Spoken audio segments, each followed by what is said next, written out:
नमस्कार किसान भाइयों, बीके न्यूज यूट्यूब चैनल पर आपका स्वागत है। देश में आया ईरान व अफगानिस्तान का लहसुन, इस खबर में कितनी सच्चाई, आने वाले दिनों में लहसुन के भाव में कितनी तेजी बनेगी, ये सब जानने के लिए वीडियो को पूरा देखें।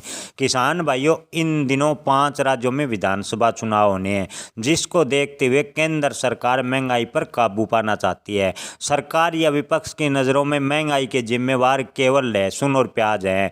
जी हाँ किसान भाइयों, इन दिनों अफगानिस्तान व ईरान से लहसुन भारी मात्रा में भारत में आ रहा है।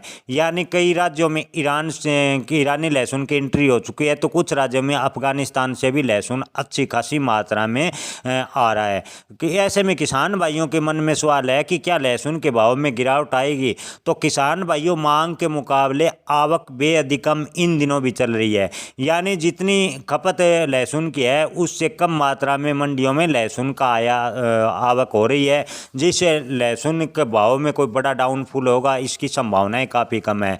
क्योंकि देश में अभी लहसुन की नई फसल आने में काफ़ी समय है।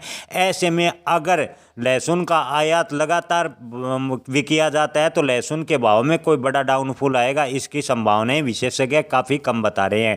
विशेषज्ञों की माने तो लहसुन के भाव में कोई बड़ा डाउनफॉल नहीं होगा।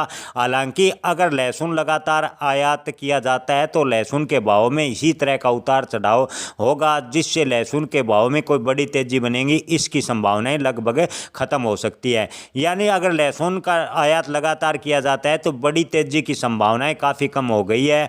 ऐसे में किसान भाइयों, अब अपना माल बेचने से पहले अपने विवेक से काम लें व मंडी में भाव का पता अवश्य करें। धन्यवाद।